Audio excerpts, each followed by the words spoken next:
Hi, Kimberly. Can you hear me okay?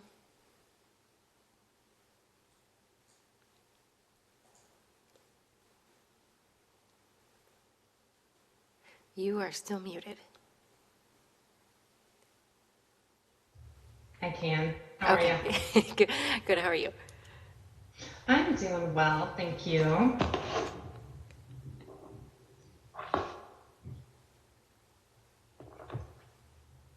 Hi, Ariane. How do I pronounce your name? That is correct. That's the Ariane? English version of it. Okay. Hey there, how's your evening going? Going pretty good. Managed to get the kids fed and on here on time, so it's a win. I know I just heated myself up a TV dinner. Love it.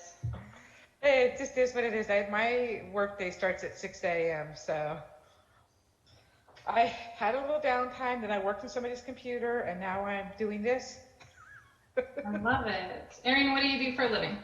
Well, the daytime job is an outside company for St. Joseph. I help fix all the copiers and printers for both hospitals, Petaluma Valley and Santa Rosa Memorial. Hmm. And then I have a computer business on the side. What about you? I do youth empowerment trainings for a nonprofit in Santa Rosa. Ooh, that sounds interesting. Yeah, it's fun. What age bracket? Like teenagers? I do 4th through 12th grade. So I yeah, love mostly teenagers. I love fourth grade. By the time I hit fifth grade, hormones are kicking in. Right? No, 4th graders, like they're still kids, but their critical thinking skills have turned on. Yeah. I actually studied to be a school teacher, many decades ago. And I loved third and fourth grade because then you could introduce like music or anthropology or even geology. You could introduce things that maybe one of those kids that didn't like anything else would like geology. Go find a rock. I like spring semester 3rd graders. Fall semester 3rd graders, What's the difference? just a little bit more mature. They're just almost 4th graders. Oh, okay. Yeah, that makes sense. But yeah, they're all good. We're almost there. Wow. I might mute my video as we go along if that's okay with everybody. Lauren, are you there? Sorry, Ariane. Yes, I'm here, and that's fine.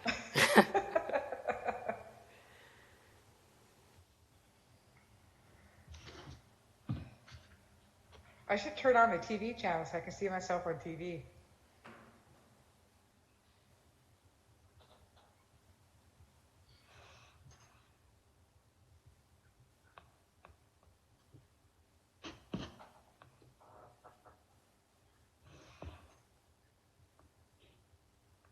I'm hiding out in my bedroom because my neighbor's got the music blasting and it's quieter in here.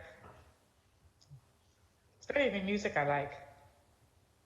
Is it music you like at least or no? No, it's Oh, country, and I'm not a big fan of country. And every once in a while, there's something I like there. So it's quiet in my room. So if you see my beautiful bed frame and painted wall that I don't have any pictures up yet, nice sleigh bed though. yeah, it's fairly new. It's only about a year old. It's cherry wood. Oh, beautiful. And according to Mike, who used to own Liberty Valley Doors, it was sustainable cherry wood. Because that's all he did. His doors and stuff and windows were made with recycled materials. Nice. Yeah. And then he retired and moved to Oregon. Just when you find a good furniture guy. No, he was a friend. He was the one that told me about the wood. I'm like, oh, I just thought it was pretty. It is beautiful. I can see it from here. Yeah, it's huge, so it belongs in a bigger bedroom.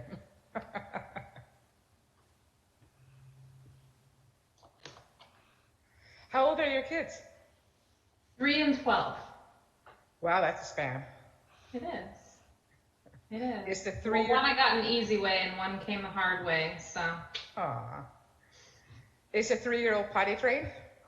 He is, yeah. He's actually turning 4 next week after next. Oh, so almost out of the toddler phase. Yes. Yes. Absolutely. My grandmother used to say, you know, toddlers are just physically tiring. You're really tired after them, but teenagers are mentally tiring, or in your case, a preteen. Right. Right. He just wants to talk about anime all day long, and I just Well, listen. That's okay. that's really boring. You know, I find it hard to engage with it. I do, but you know, I Can he listen draw it? a little bit. Yeah, yeah. Yeah. He's a pretty good artist. So, um, I think I have some of those. Maybe, I don't think they're on my refrigerator anymore, but over the years, kids have been really into it, and so I just make them draw. do you have children? No, but I'm auntie-er with 10 nieces and nephews and half a dozen great nieces and nephews. So I still keep a toy box underneath my TV. Perfect. Yeah, we love going and visiting family that's got that toy box still, especially if they're older toys that he hasn't like played with before. Yeah, well, it's different age groups. Like inside there's like coloring books or paper with different color pencils and pens and then there's like dinosaurs for the 3-year-olds. It's just, you know, when an adult comes over, one, it's a break for them from the kids, and then the kids have something, and they're not usually, you know, climbing all over you. And then there's a little trampoline that, you know, they can really, you know, get all that energy out. Yeah. So over the years, over the decades, I should say, you learn tricks. Warm baths, I swear by those for calming a kid down. Lauren, we're still waiting on 3 committee members, right? We are, I just was about to jump on and let you know, yeah, maybe we'll give it another minute or so, so we can get at least one more.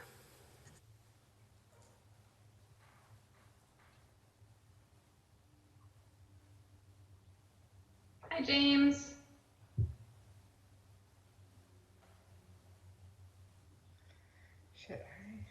Let's see if I can.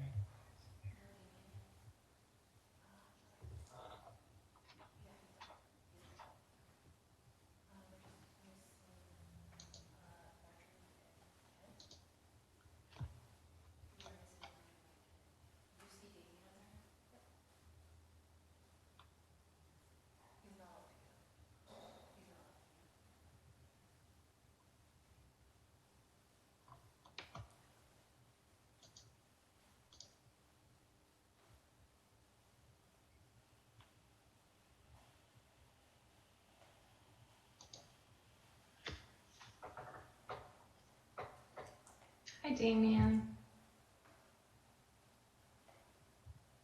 You're on mute. I love that. Yeah, I love talking on mute. How are you? Doing well, yourself? I'm doing good. I'm doing good. Hi, Did you Arian. know that you could use the space bar to temporarily unmute? Yeah. I usually do that. I just, for whatever reason, thought I had just permanently unmuted myself, but that was not the case. I do that at least once a day. I, It's part of life now. Talking on mute. Yeah, I know.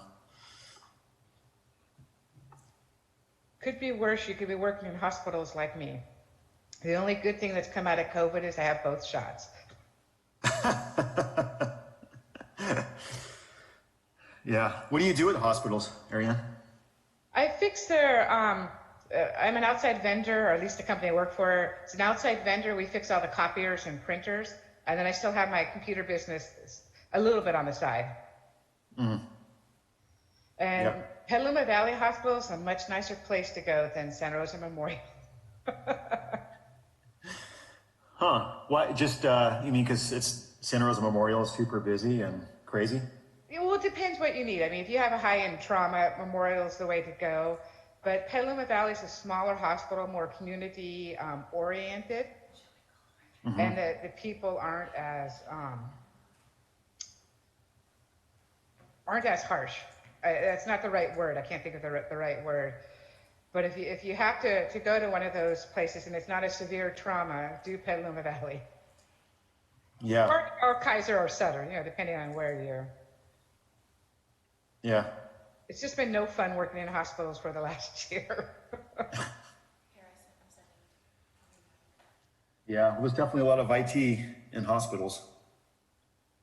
A lot of it.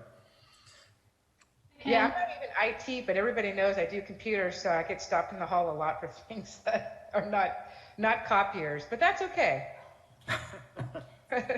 That's okay. The other day I got breakfast out of it. Oh, hospital breakfast? Yeah, but it was corned beef and hash, so it wasn't too bad. Yeah, better than Jello, right? Yeah, I can't stand the texture of Jello. Oh, I take that back. I do like Jello shots. Those are dangerous. Yeah. Damien, I'm just going to allow for one more minute to reach out to Marjorie and see if she'll join us tonight. Okay. Hi, James. Hey, Ken. Good evening, everyone. Sorry I was a couple minutes late. I had trouble finding the link. Thought it was in my calendar appointment, but sitting in my inbox. So thanks for your patience. Oh, yeah.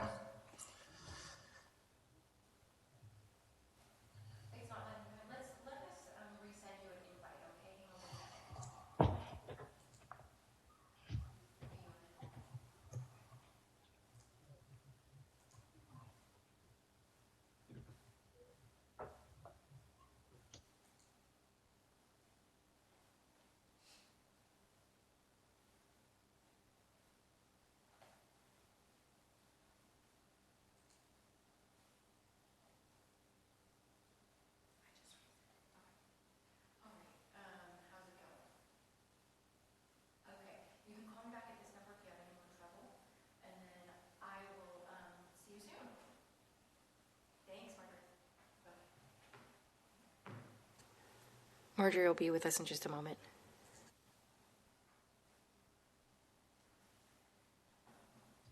Thank you.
Lauren, are you in communications with Marjorie?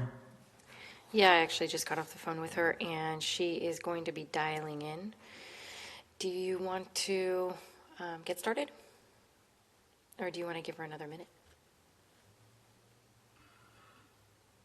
Well, she's dialing in right now. We can give her a minute because we have to swear her in also. Yes.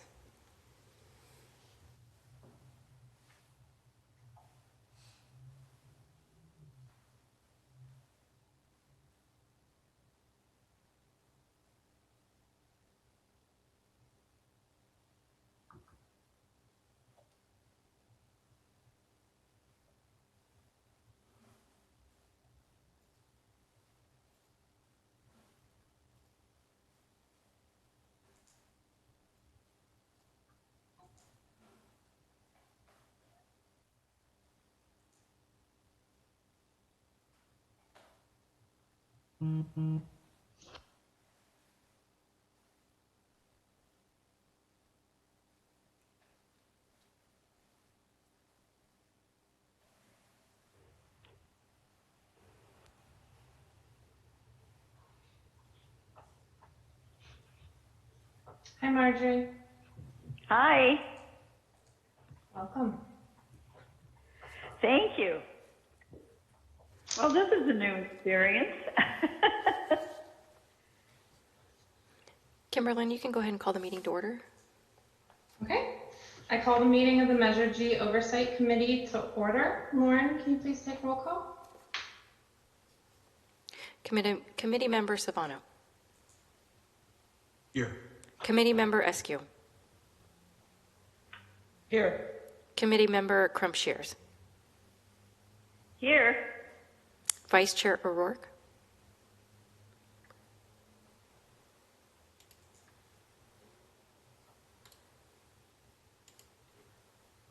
Here. Chair Moffett. Here. Thank you very much. Lauren, I believe our next agenda item is swearing in of appointed members.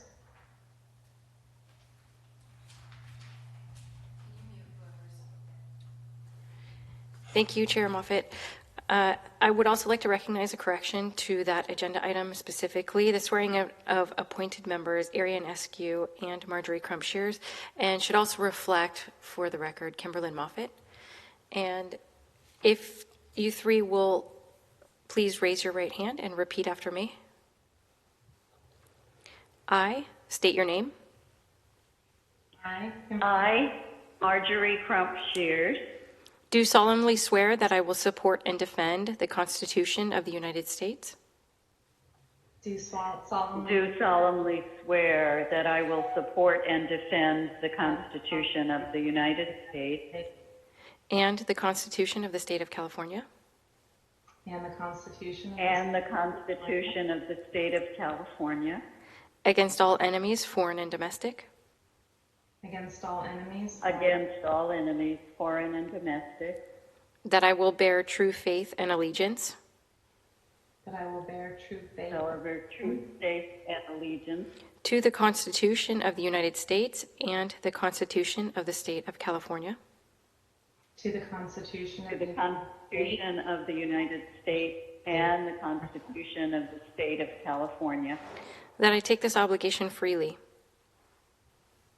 and I take this obligation that I take this obligation freely without any mental reservation or purpose of evasion, without any mental reservation or purpose of evasion, and that I will well and faithfully and that I will well and I will well and faithfully discharge the duties upon which I am about to enter.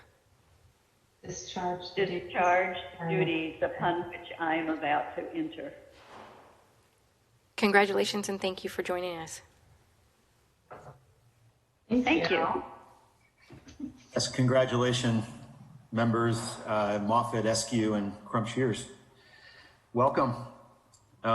And I just wanted to point out now that everyone is sworn in that we on this committee, we're just following past practice where the mayor's appointee is the chair of this committee and the vice mayor's appointee is the vice chair of this committee. So that means that Kimberlyn Moffitt is the chair this year, and James O'Rourke is the vice chair. Fantastic. I believe our first item is item 2.2, which is the Measure G Citizens Oversight Committee background. And can I get a staff report on that, please? Thank you, Chair. So just real brief. And first of all, I apologize. There's a small typo in here. The chair for 2021, as I just pointed out, was Member Moffitt. So just going back to the start, the Measure G Oversight Committee was formed as part of the ballot. It was required as part of the voter-approved measure, Measure G, back in 2015. They conducted their initial, actually end of 2014. They had their initial meeting back in 2016 for the first partial year of Measure G expenditures from fiscal year 14-15.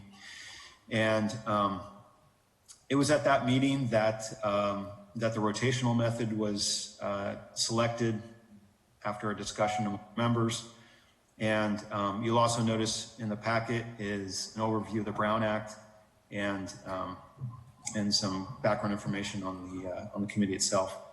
So I think it's I think it's all fairly straightforward. I won't belabor it, but I'd be happy to answer any questions about this item.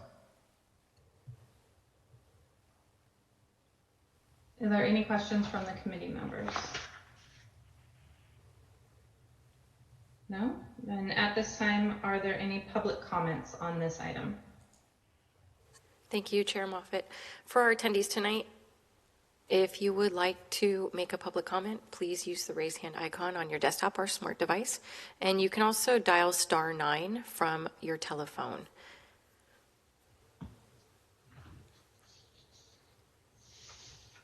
Chair Moffitt, that will be the end of public comment. Thank you, Lauren. Our next item is item 3, which we've already done. So sorry.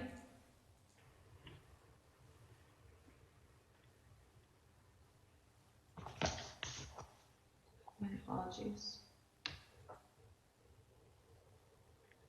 Next item is item 4. Point 1, which is presentation on City Council fiscal year 2019-2020 strategic planning goals. And can I please get a staff report? Thank you, Chair Moffitt. So every year, the City Council holds a public strategic planning, one or more public strategic planning sessions.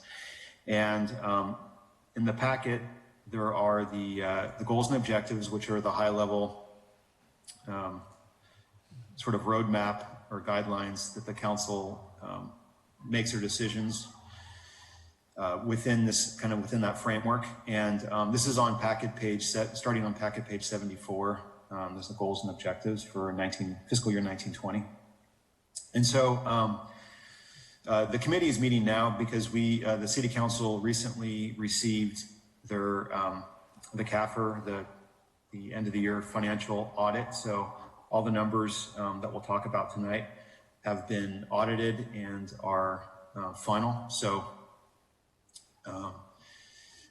so one of the things that came up in an earlier, actually one of our first Measure G Oversight Committee member meetings was the committee was interested in not just the report, the annual report that describes what was done with Measure G dollars, but also how the council got to that, and sort of what the background was. And so every year since then, we've been providing this item too, which gives the committee some background.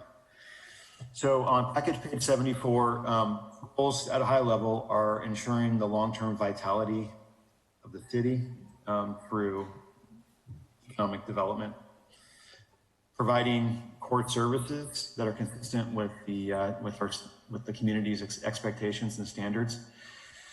And so that's just a lot of what the city does, a lot of the sort of the day-to-day work that the city does to provide the services that we are entrusted to provide. And then high-level goal number 3 is pursue opportunities to improve efficiency of city operations. So, you know, we're a small city, a small staff, and so any way that we can be more efficient in how we do things, it just provides more bandwidth to do, you know, more services for the community. So we're always looking for ways to increase efficiencies or seek resources outside of the city to help improve the community. And then the 4th high-level goal is community engagement.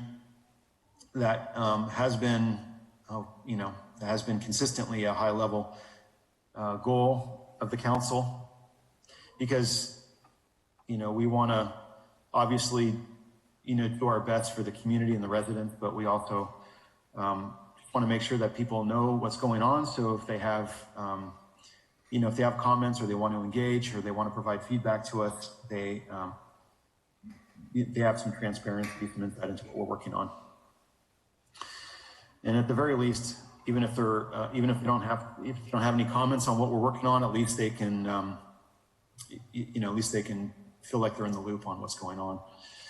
And I think that's been really helpful over the last, really the decade that we've been really prioritizing that. So the focus for 1920, I guess you could, you know, categorize it in 3 general buckets: economic development, infrastructure investment, and community outreach and communications. And starting on packet page 75, there's these department focuses. So when we do strategic planning, we talk about sort of the high level sort of philosophy that we're trying to, that we're working under, and then each department provides, at least at a staff level, what they, you know, what they see as the upcoming challenges for the next fiscal year. The council and the public, you know, come to those meetings with, you know, their kind of what they see as the upcoming challenges and, you know, their perspectives. And we put it all together in this planning process. And then ultimately it gets into a budget process where we start looking at these projects and programs and assigning essentially budget to it. And, you know, it's natural that there's always, you know, more, you always want to do more than you have budget for, but we try to accomplish the highest priority things each year. So for the city manager department, which also includes recreation, we spent a lot of time in 1920 working on the zoning regulations for economic development to allow more flexibility, particularly around retail, because we have, you know, the retail environment has changed, I think, as everyone knows, with the, you know, with the prominence of online retail these days. So for your average small business, we don't want to make it so restrictive that it's hard to be successful. So the council and the community spend a lot of time looking at our zoning regs and creating more flexibility there so that our small businesses can experiment with new retail models and hopefully be more successful. We did a lot on online service content and development. We started a process to review fees and service structures, which we're still working on. The election for 2020 was this, we were gearing up for that. That was only a couple months after the end of this fiscal year. And there's also a property out there by the train depot. If you guys can visualize it, there's the the city building, the train depot building, but there's a lot in front of it that's graveled. That's also a city lot that was part of the former redevelopment agency. And so the state has directed us to sell that property and remit the sale proceeds to the state. So we're still actually in the process of, we've been marketing it for a while, trying to find a good buyer for that property. And then there's a whole slew of sort of integration things that we're doing for document management and moving towards electronic service. Even before COVID started, which really accelerated that process, we were well on our way to, you know, moving to a lot of online services and making things more convenient for our customers. Administrative services, they've been developing ways just to make our finances more transparent to people. So I mentioned the CAFR, which is the Comprehensive Annual Financial Report that we do each year. It's we're required to do a general financial audit, but we do a CAFR, which is the gold standard for municipal auditing and financial documentation. But if you've seen one, it's like an encyclopedia. The thing's a giant document, and it's great. Anything you want to know about the city's finances, you can find in there. But for the average person that just wants to know, kind of at a glance, the things that are the high-level things that are the most important to take away. Admin services worked on what they call a PAFR, which is like a pamphlet version, short version of the CAFR. Our budget is also very detailed and very lengthy. So they also worked on a budget and brief, which is sort of the equivalent to the PAFR on the audit side. This is a short version of the larger budget. So if someone's interested in what the budget is for the year, they could look at the budget and brief. Just gives them a high-level overview, and really pushing a lot towards implementation of online payments and other sort of online services. Community development, they took the lead on a lot of the land use zoning code regulations for economic development. Spent a lot of time working on the Jamie Lane Affordable Housing Entitlement, which is it's a project over by the train depot. It's a 5-unit affordable housing subdivision that is looking to break ground this spring. So we're all, hoping that happens. It'd be great to see those 5 units go in. It's a small project, but it's really next to transit. It's well positioned, and it's kind of a cool project through the Housing Land Trust of Sonoma County. And also the building code. We have to update every 3 years. So there was a building code update that year, which takes time. Public Works has really been trying to accelerate, especially street paving. We have a 5-year street CIP. So really trying to continue the significant investment in our streets to get us out of the repair mode, because when you're repairing streets, it's very expensive. When you have to dig up a street and rebuild the street, that's much more expensive than a maintenance type repair, which is an overlay or a slurry seal and crack seal. And so the city council has been very focused on really trying to get our level of street condition up to a point where we can get out of this extensive repair mode and get into primarily maintenance mode, which is much cheaper per square foot. And once we get out of that mode, then it allows us to have more resources to do other things as well. So this year they were doing the East Cotati Avenue and the L section paving, and the Veranda Fletty Ranch building improvements. That construction started, and then annual safety projects for Bike and Ped. And then for police, we were working on emergency operations training. We created a critical incident debriefing and peer support. This is like for police staff that are involved in critical incidents, to basically allow them to debrief and not have no outlet for maybe what they experienced or what they were involved in. We also had some traffic safety grants and expanded our vacation house checks, alarm permits, and dog licenses. So all those things were things that we had talked about during strategic planning and ended up moving into the budget process. A lot of that moved into the budget process, I should say, which will lead to what we'll talk about next, which is the actual work that Measure G paid for. So with that, I'd be happy to answer any questions.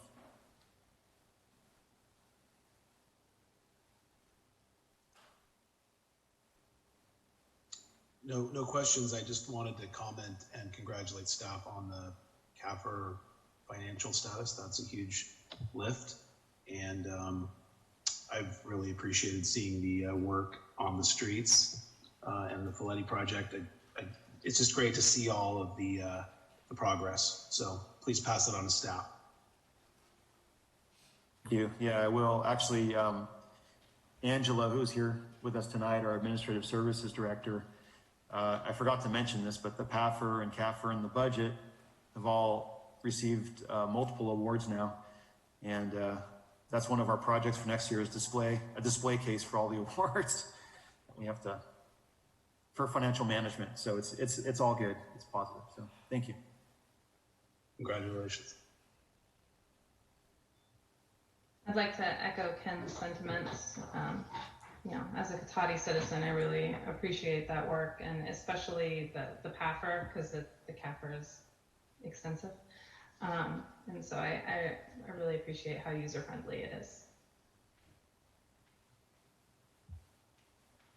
Great. Yeah, that Angela and her crew, obviously, they work on that. That's their thing. So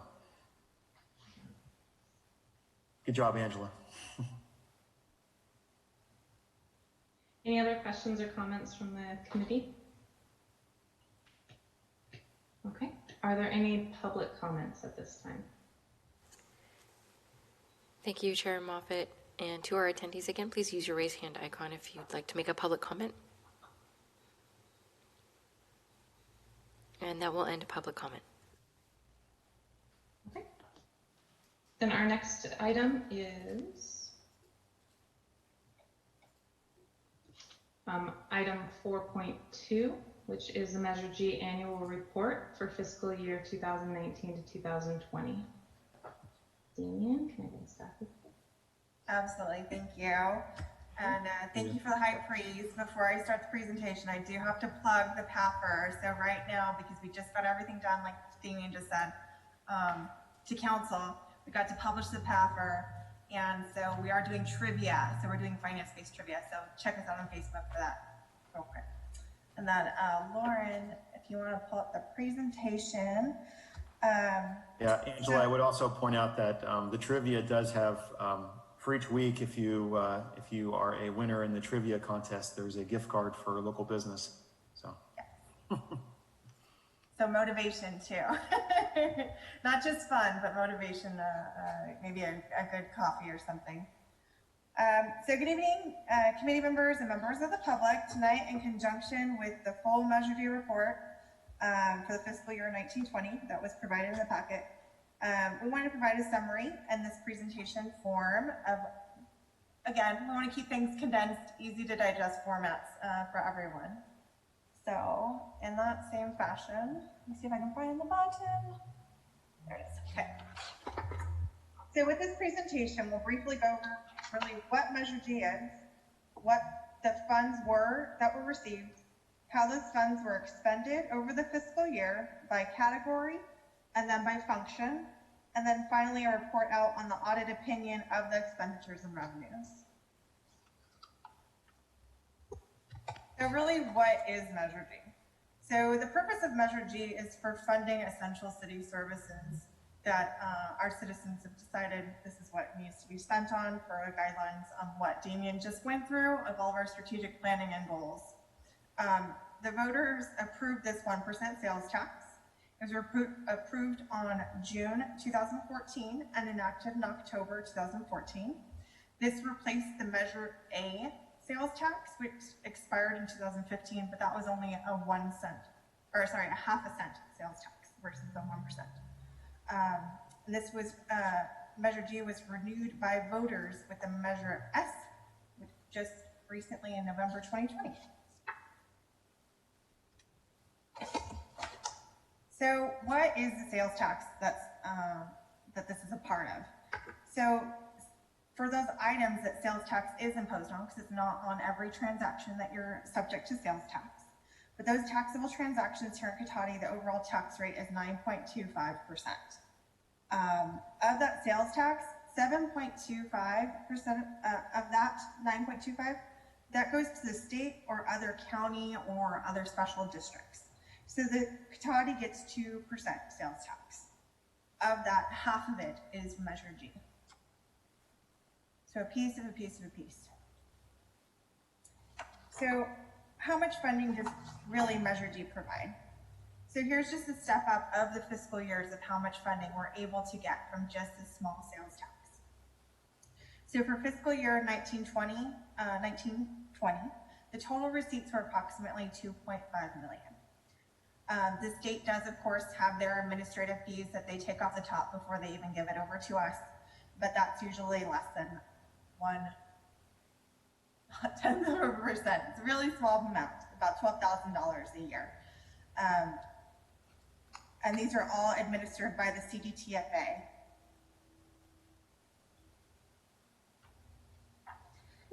So the expenditures, besides the admin fee, are divided into two major categories. These categories are operations and maintenance, which are recurring annual expenses like staffing for recreation, and the other piece of it is improvement projects or equipment. These are the one-time purchases or major funding for those one-time activities. So besides the categories, we break them separately down into functions that they serve.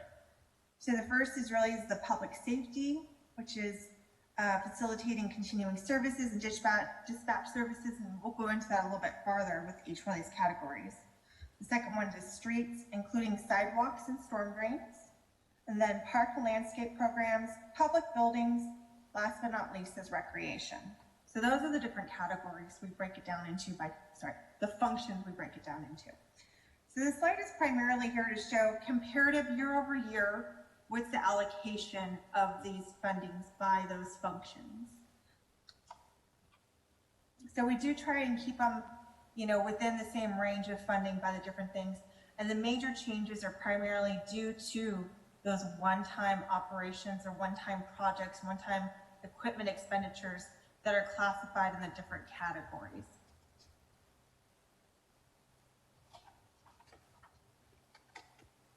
So for public safety, Measure G was able to fund approximately $916,000, both in operating and project. So when I go into this detail, this is both operating and project expenses. So this is included the continuing funding of ongoing operations to preserve primarily the dispatch services and the traffic safety officer, as well as replacing the community services officer vehicle. And that's Carrie's vehicle. She's the one who takes care of, all of our canine licenses and those things, as well as preparation and response to the Kincaid fires, the public safety power shutoff, the PSPS, including that charging center that was operating. This is back when Coffee and the Coffee can actually be in a place without masks and serve coffee to our community, and that's something they continue to do back then. So now street, sidewalk, and storm drains. So approximately almost $1 million was able to fund those strategic objectives of improving those streets. So with that funding we got from Measure G, we were able also to leverage grant funding of approximately $700,000 from the state in order to put into our street improvement projects.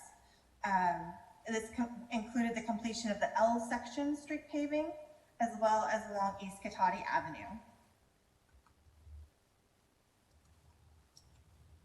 And it continues. So we did a lot of pathway improvements as well. So the School Street pathway at Richardson Lane, we improved, we completed that or worked on the design for that, which is also grant funded. So leveraging that Measure G funding in order to get additional grant funding from the CDBG. And manufacturing those posts and everything to be put into place for that wayfinding signage program. Next was park and landscape, where approximately $300,000 was spent on just continuing operations improvements in the park, a full-time maintenance worker that covers the cost of that. It includes also initially the revitalization of the Veranda Fletty Ranch House and the water tower. So again, we cover different years. Construction covers the middle of our fiscal year, ranches the two different ones. So this is kind of the beginning of construction was included in this fiscal report. The continuing of the creek cleanups, as well as the tree replacement program on Old Redwood Highway and Highway 116, and continued drafting of the Parks Master Plan, which is included and will continue to be included in our 5-year capital improvement plan.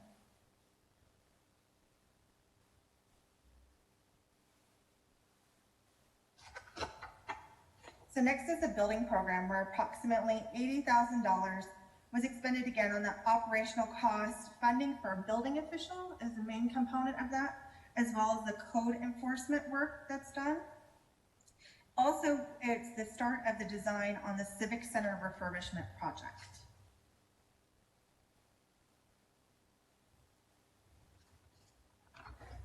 So again, last but not least is our recreation program. Measure G is the sole funding source for all of these recreation programs, including the staff that work really hard on all the programs and activities that they provide. So there we have the full-time rec manager, as well as the recreation and facilities coordinator, as well as 6 part-time camp staff that facilitate the summer camps or farm camps or different season camps, even spring break.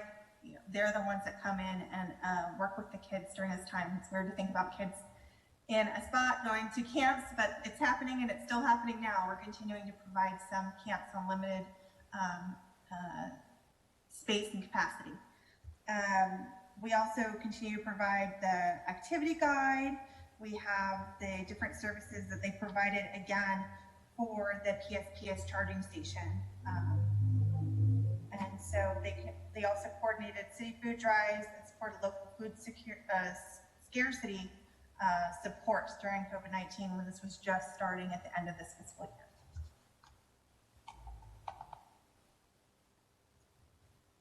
So that was how all the expenditures were broken out by main category and type, and by those programs and functions that they served as a part of our strategic plan and our goals for the city.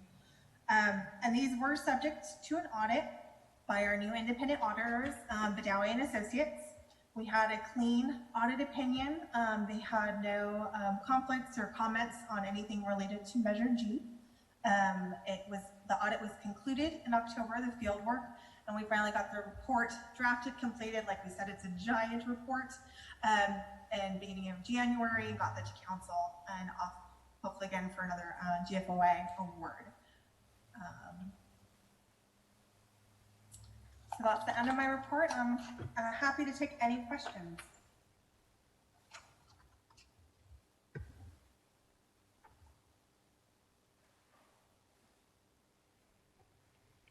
Are there any questions from committee members?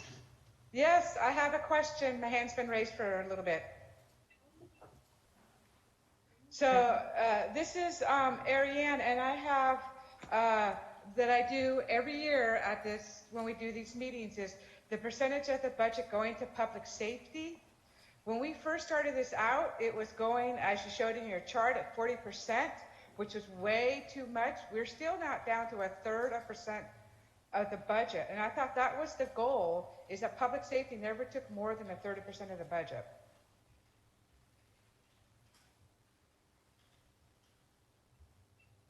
Well, so public safety is it's a broad category. It does include police, but it also includes a variety of street-related safety things as well, safety measures and streetlights. So we don't have a specific percent target necessarily, but you'll see in the Measure G summaries, it's the public safety and the streets tend to be the largest shares overall, and it can vary from year to year. As if you have a capital project expense, it can be a sort of a one-time higher expense, and then it might drop back down. But I guess the basic answer is that we don't have a specific percent that we're aiming for, or that the city council is aiming for when they do that. Okay, I would like to see that be discussed, And then my second question was, what was included in the fire prep cost? I mean, could you break out some of those costs, please?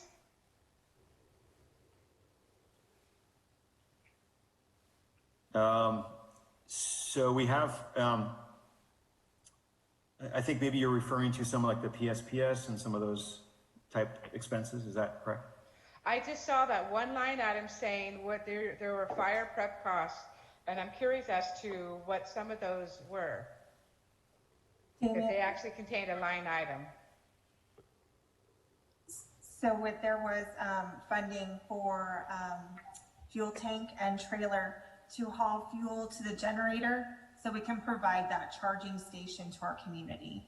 So that was a significant, we had to rent the container for the fuel and the trailer to haul fuel. And we also were able to help support the generator also at the fire department so that they had a power supply as well. So that was part of it, as well as staffing to support the charging station, as well as set up and other minor things. There was also, I think that's the one you're talking about? That answers some of my questions. I'm curious as to the fire station, given that they like quadrupled, if not more, my property tax for them. So that $300 I'm paying a year for them, they can't buy their fuel? Well, one of the things we found when, actually before the fires, we had a couple of years ago, we totally revamped our emergency operations plan. It was after the Tubbs fire. Yeah, I remember that. Yeah, so we totally redid that. And as part of that process, you try to think through any sort of failure modes that you might have, and then you run it through the chain of failures, okay, so this is what we'll do, right? But if this fails, then what's our backup plan? And what's our backup plan to that backup plan? And what's our, probably 4 or 5 levels deep, how are we going to respond to these things? And one of the things we discovered pretty quickly was that when, so we have backup generators at City Hall. We have 2, actually. We have one for City Hall and the community center, and then another one that's for the police station specifically. And we asked our fuel supplier, because it's a tanker truck, right? It comes out and refuels our generators. They can run for about 2 days before they run out of fuel. And we said, hey, we have an emergency refuel. We want you to come out and refuel this thing like immediately because it's an emergency. And so it took them a week to get to us. And we quickly realized, well, if that's their definition of emergency, we're going to be in trouble in a real emergency. So we pivoted and figured if we had a trailer with a fuel tank, we could go find the fuel somewhere and bring it back in a timely way. And so that was sort of the genesis of all that. And when we were running the PSPS response, the fire district has their own fuel sources. They have a backup generator at the fire station there near downtown La Plaza. And I think they discovered what we figured out earlier was that you can't rely on third-party fuel vendors to come deliver fuel to you. And they were in a pinch and they were about to run out of power. So we helped them out. Thank you for that explanation.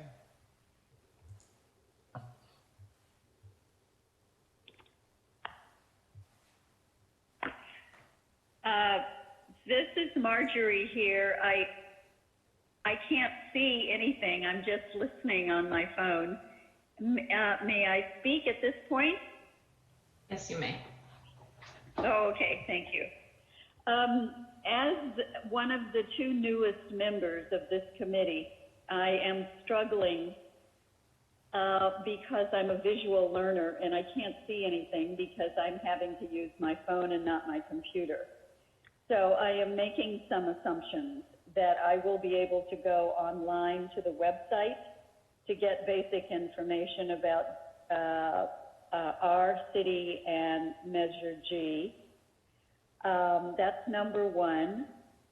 Number 2, as a new member, and I'm not sure that what I'm bringing up is appropriate because it's not directly related to what we were just talking about. But I need to know who else is on the committee and have contact information.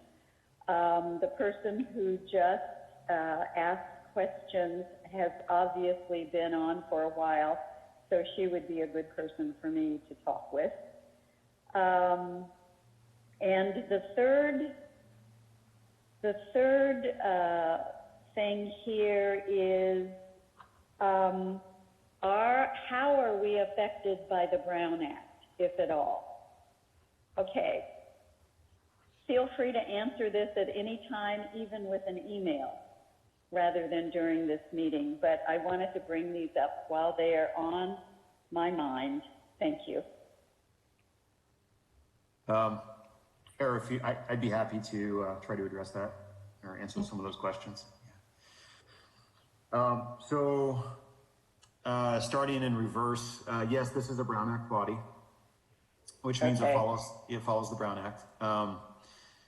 And in the packet are the Brown Act guidelines, which granted can be kind of intimidating, but please feel free to reach out to Lauren Burgess, our city clerk, or even Angela or I, and we'd be happy to answer any questions to try to give you the brief overview of kind of what that means to be a Brown Act, a member on a Brown Act body, in terms of, yeah, and especially in terms of, like, if you want to communicate with other members, what you should just be aware of when you do that.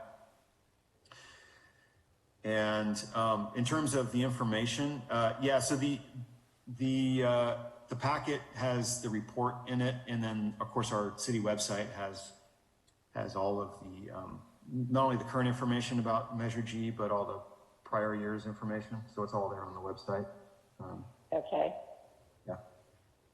Alrighty. Thank you. Yeah, absolutely. Thank you. Any other comments or questions from the committee? No? Okay.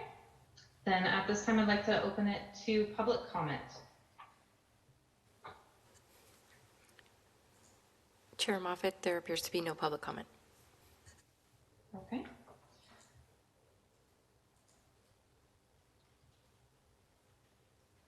Then what I would like to do is, has everyone on the committee had a chance to review the sample letter to the City Council? I see Ken saying yes. I could just simply ask, sorry, if everyone concurs with the sample letter. This is Marjorie here. I have not read that letter, and I don't know how to access it. I have my computer on and I'm having to use my phone. I think before I call for a motion, it might be good for us to read the letter out loud so that Marjorie can hear it. If that sounds good to everyone else? Okay. So we do have a sample letter for the City Council as part of, and I'm sorry, as I'm trying to kind of pull it up in front of me. Give me a moment. So part of our duties is to submit a report to City Council.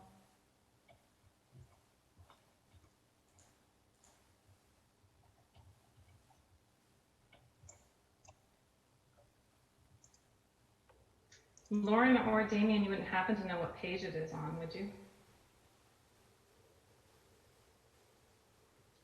Give me a minute.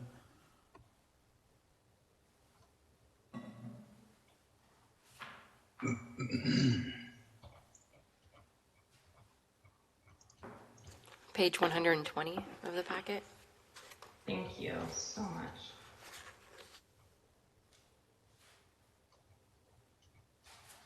That is exactly right. You beat me to it, Lauren. I'm almost there, I promise. All right, I'm going to go ahead and read this sample letter. And this is to Mayor Moore of the Cotati City Council, dated today, February 25th, 2021. The subject being the annual Measure G report, fiscal year 2019 to 2020. Dear Mayor and City Council members, the Measure G Citizens Oversight Committee convened on February 25th, 2021, and reviewed the Measure G revenue and expenditures for fiscal year 2019 to 2020. In the fifth full year of Measure G, the city received a total of $2,558,612 in revenue. Revenue expenditures are summarized below, and there is a chart summarizing the expenditures. All program expenditures were in full compliance with the intent and letter of Measure G, Cotati Municipal Code, Chapter 3.05, Transactions and Use Tax, and follow the City Council's intent as outlined in the strategic planning goals for fiscal year 2019-2020. If we all concur with the letter, which I do, I'd ask for a motion and a second. I'll make Hi, it's Ken Savano. I'd make that motion. I'll second it. Lauren, could we have a roll call vote? Committee Member Crump Shears. I will abstain at this point. Thank you. Committee Member Savano. Yes. Committee Member O'Rourke. Oops. Let me correct that. James, just one second. Committee Member Eskew. Yes. Vice Chair O'Rourke.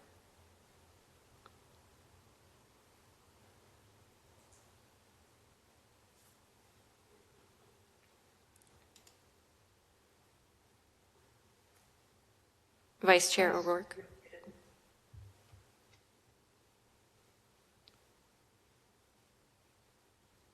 Yes. Thank you. And Chair Moffett. Yes.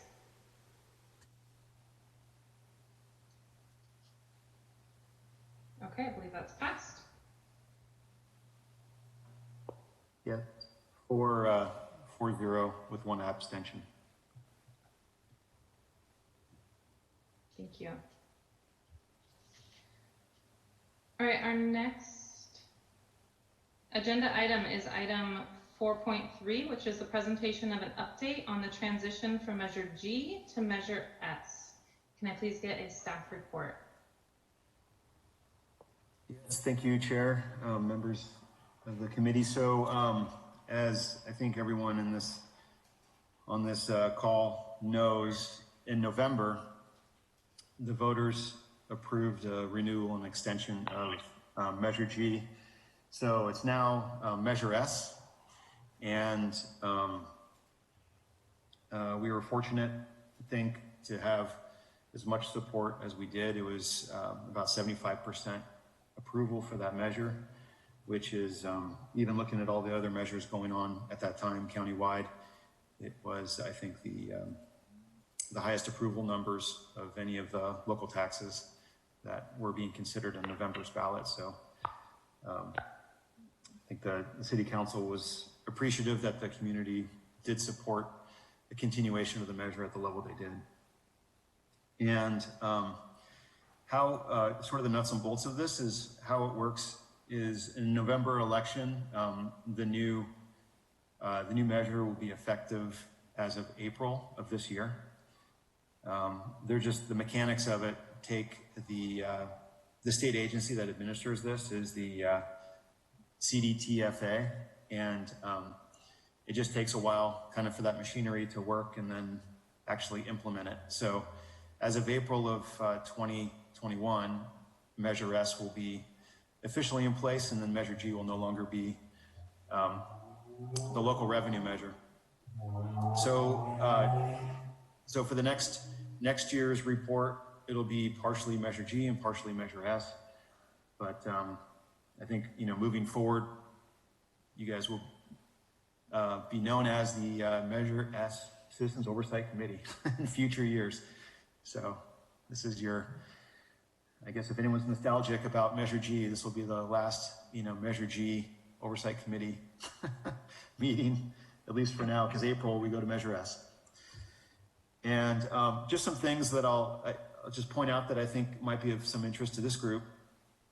We have some projects that are underway right now that you all will see that I think are good community projects that are very visible. And one is the council just recently approved or awarded the construction funding for a new three-way stop at West Sierra and School Street.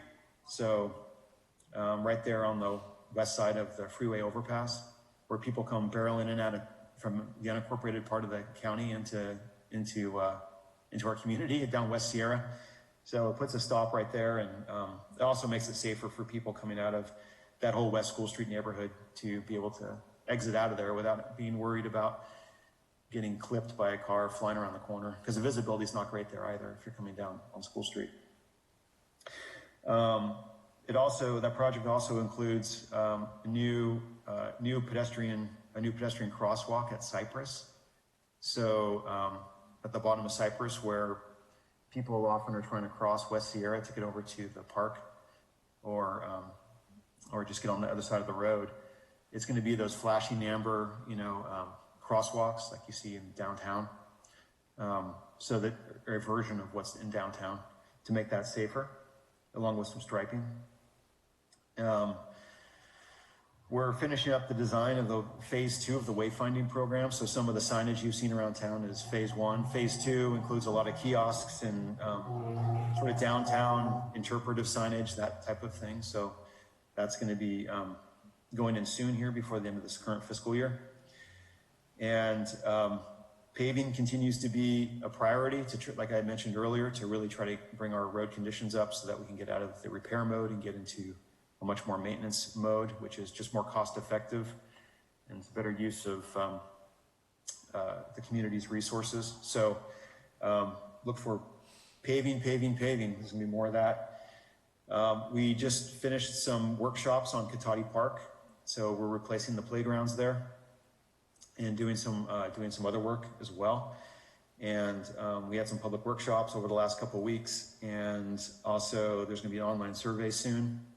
So if anyone here, or if you know people that have opinions about what they want that playground equipment to look like at Katati Park, keep an eye out for that. It'll be on social media, and that survey will be. Next up, so that design is going to be finishing soon, and then that's going to go into construction. And then the next park we have a park capital plan that went through a bunch of public meetings. So the next park up is Putnam Park, and we'll be working on design for that one.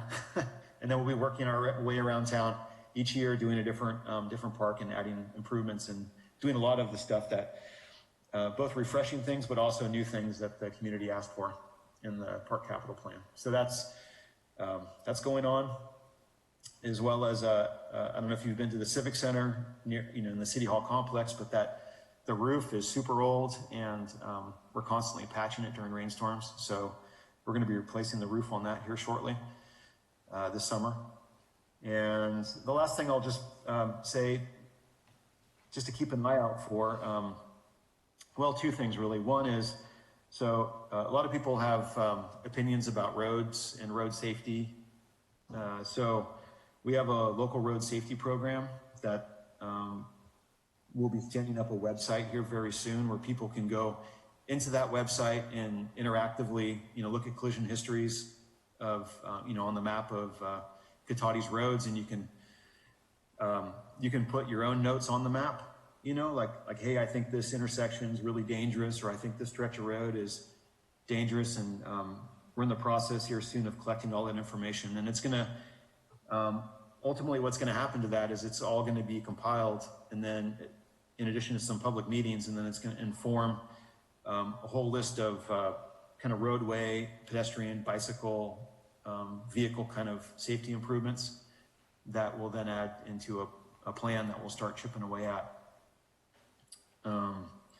So far we've, like I mentioned earlier, with the West Sierra and the West School Street intersection and the Cypress crossing, there's a couple others still in the queue that are really obvious sort of safety improvements that that we've been working on, but we're quickly running out of those super obvious ones and moving into, okay, what does the community think are the highest priorities for our next, basically round of safety projects, and as we move forward. And last thing I'll just say is I'll put a plug in for housing. So there's a lot of work going on with housing, and the region plans for housing through a process called the Regional Housing Needs Assessment, otherwise known as RHNA. And we're coming up on a new cycle, so that means we're going to be updating our housing element. That's a part of our general plan, and we have to update that every 8 years. And so we're going to be next fiscal year, we're going to be starting a lot more work around housing, and there'll be a lot of opportunities for public engagement. So far, we've already updated our accessory dwelling unit ordinance. We've had several public workshops on the cottage housing ordinance, and that will be going back to Planning Commission soon. And we're also going to be, in the middle of March, we're going to be talking about, at Planning Commission, the objective design guidelines for housing. The state's been changing a lot of laws around housing, including making more housing by right. So objective design guidelines are important to make sure, or to try to make sure that the housing that actually gets built, especially if it's a by right type housing, will get built in a character and design aesthetic that fits the community. So, so you can see, and this is what we'll be talking about with strategic planning with the council here in March, is 21, 22 is going to be, there's going to be a lot of work around housing, continuing that housing work as we start getting ready for the next RHNA cycle. And it's really in recognition of the housing needs for the region. There's a lot of need for housing, and particularly housing in all different income segments, and not just the more expensive housing. So anyway, a lot of that's going on. I just, if you or people you know are interested in any of those topics, I would just encourage you to get engaged, because there's a lot going on. With that, I'd be happy to answer any questions. Thank you. I have a question. Is there anything that this committee needs to do to facilitate the name change from Measure G to Measure S? No. No, when the voters authorize Measure S and then the state makes the official change by April, there's nothing this committee has to do. It'll just happen next, anytime we meet after April. It'll just be the Measure S. Yeah. It's Yeah. a perfect committee. Okay. Change, we'll have to change business cards or something, I don't know, but.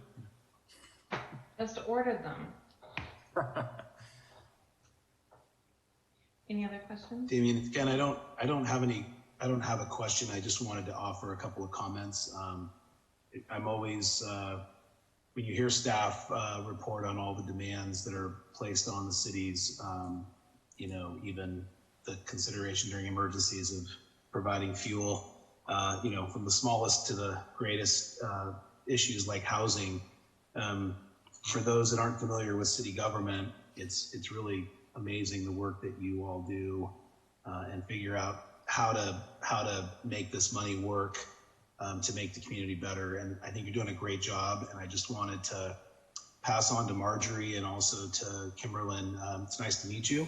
I live over on Nelson Lane, and I'm sure Lauren can share my contact info if you don't have it already, but there's so much information because of the Brown Act and the rules that if you need any help, Marjorie, finding any of this information out there, I've always found a high level of transparency, a lot of detail, and I've just over the years have felt really strongly that what the Cotati community intended for these funds is in fact what they're being used for at a very high level of confidence. So if I can help at all, I'm happy to do that. Would love to meet for coffee, either in person safely or virtually. So please don't hesitate to reach out. you. I will. Look forward to it. Thank you, Ken. Yeah, I agree. Preparing was, very accessible to be able to access all the financials. And again, I really appreciated the PAFR. Any other questions from committee members? Okay, at this time, are there any questions from the general public? Chair Moffett, I see no raised hands. That will end public comment. Okay, then with no other business, the meeting is now adjourned. Bye, everyone. Thank you. Thank you, everybody. Thanks for another Thank job well you. done. Thank Thank you. Have a you wonderful all. night. Thank You you. too. Bye-bye.